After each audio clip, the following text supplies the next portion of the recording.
There will be times that we are asked to arrange objects pero may mga certain conditions katulad ng hindi mo ma-distinguish yung difference between the two objects. Okay? So, these are the permutation of n objects, some of which are identical. The number of distinct permutations of n things which n sub 1 are of one kind, katulad. N sub 2 of our second kind, na katulad sila, hindi mo ma-distinguish yung difference, up to the n sub k of kth kind. And the answer will be n factorial over n sub 1, n sub 2, up to n sub k factorial. Yan. For example, how many letter permutations can be made from the word calculus?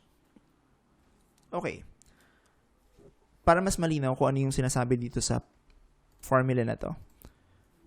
So, your first arrangement of the letters of the word calculus will be calculus. Calculus. Take note of this. Ang gagawin ko, yung C na to, tsaka yung C na to, pagpapalitin ko. Okay? Pagpapalitin ko ng pwesto. Ano nang papansin nyo? Mukhang hindi naman pinagpalit, no? So, ayun yung gustong sabihin itong permutation na to, some which are identical. Pag pinagpalit ko to, then, yon, wala silang arrangement. So, ang mangyayari to, kung pag pinagpalit ko din yung dalawang L, ganun ulit. Wala ding mangyayaring parang changes. Yung U, pag pinagpalit ko, di ganun din. Wala din changes na mangyayari. So, ang gagawin natin, i-divide natin yung mga arrangements nila kasi nga, hindi sila nadidistinguish. So, we have to count first ilang letters meron sa calculus. We have 1, 2, 3, 4, 5, 6, 7, 8. So, your n is equal to 8. And then, ano yung mga magkakatulad? Yung C mo, meron kang dalawa. Yung U mo, meron ka ding dalawa. Yung L mo, meron ka ding dalawa din. Yung S mo, wala namang katulad. Yung A mo, walang katulad. So, therefore, the different letter permutations can be made from the word calculus is 8 factorial. Divided by arrangements ng mga C, which is 2 factorial ways, times arrangement ng mga U, which is 2 factorial ways, and then for L, you have 2 factorial. So, let's get our calculator to do this one. We have 8 factorial over 2. Pwedeng wala na factorial, no? 2 times 2 times 2. You have 5,040. O baka yung iba sa inyo, may factorial din kasi ang 2 times, ang 2 factorial ay 2 times 1 lang naman. So, kaya 2 lang yung tinype ko doon. So, there are 5,040 letter permutations na pwede mong gawin in the word calculus. Try nyo nga sa word na statistics. Statistics. Yan. Sige, try nyo yan. Statistics. Comment down below. Okay, let's move on with circular permutations. The number of permutations of n objects arranged in a circle is n minus 1. Bakit kami n minus 1? Bakit kami minus 1? Why? Okay. So, meron dalawang types ng circular permutations. Yung una, yung hindi mo na-flip. At yung pangalawa, yung na-flip. However, when the circle can be flipped, yan. For example, a bracelet, then the clockwise and counterclockwise matter. Thus, we must divide the number of arrangements by 2. So, kapag nag-arrange ko niya ng beads sa bracelet, so, since yung counterclockwise tsaka yung clockwise, hindi mo na ma-distinguish yun, no? Okay, so we have to divide it by 2 para matanggal yung parang mirror image niya. Let's have this. How many ways can you arrange 7 persons seated on a round table? Doon muna tayo. Seated on a round table. Ganito lang muna. So, by the circular permutation, we have to subtract 1.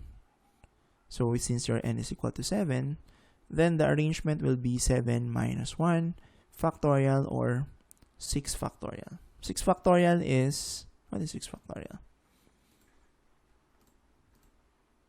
720. There are 720 ways by which you can arrange the 7 persons. Now, the reason why we have to subtract 1 is because kung pag i-arrange mo lang yung 7 objects, tapos parang i-rotate mo lang sila, then mukhang hindi siya valid na permutation kasi ni-rotate mo lang. So, para magkaroon ng valid permutation, dapat meron kang isang hindi pagagalawin. So, that's the reason why there's a minus 1. You can check our module for the proof of this one or the detailed explanation why there's a -1. But that's basically the idea. Huwag mo silang pagalawin para ang mangyayari magiging linear permutation na lang. Huwag mo pagalawin yung isa. Okay, so it's x 6 factorial ways if you have 7 objects. Okay, letter B or number 2. If 2 of the 7 people wanted to sit beside each other, how many arrangements are there? Again, meron naman tayong 2 tao na gustong magkatabi sila. So, for example, si A at si B yung 2 tao na gustong sila magkatabi. So, we will treat them as one group. Tama ba? So, in short, there are 1, 2, 3, 4, 5, 6. So, there's a total of 6 na lang na i-arrange natin around the table. Around the table pa rin to. So, the number of ways to do that is 6 minus 1 factorial or 5 factorial, which is, what's 5 factorial? 120. Pero, si A at si B ay meron pang arrangements inside them, which can be done in 2 ways. So, yung 120 mo should be multiplied by 2 pa. Or 2 factorial pa. So, 120 times 2, that's 240. Ibig sabihin, there are 240 ways to seat 7 people around a table if 2 of them insisted of following each other. Okay? Let's have this. In how many ways can 5 different keys be arranged in a keyring without a clamp? Yung clamp yung pangharang para hindi makapunta yung susi sa kabila. Pero kung walang harang to, freely moving yung mga rings mo. So, we have 5 different keyrings. 5 different ring. So, parang ganun yun. Sorry for the drawing. Parang 1 per string yan. 2, 3, 4, 5. Yan. Walang clamp. Kung may clamp kasi, may stopper na siya. So, hindi mo na kailangan mag-1. But for this case, we have to subtract 1 from 5 minus 1. We have to subtract 1 from 5 para may tayong patigilin na isa para maging valid yung arrangement. And we still have to divide this by 2. Remember the second condition ng circular permutation? Kapag nagmamatter yung clock at saka yung clockwise at yung counterclockwise or yung mirror image ay halos pares lang naman ng kabila, we have to divide this by 2. And this can be done in 4 factorial divided by 2. So that's 4, 3, 2, tama? 2, 1 na lang yan, di ba? Over 2. So cancel na to. 4 times 3, there are 12. So there are total of 12 ways to arrange 5 different keys in a keyring. 24 sana, no? Kaso nga, yung arrangement mo ng nakabaligtad tsaka yung naka-flip,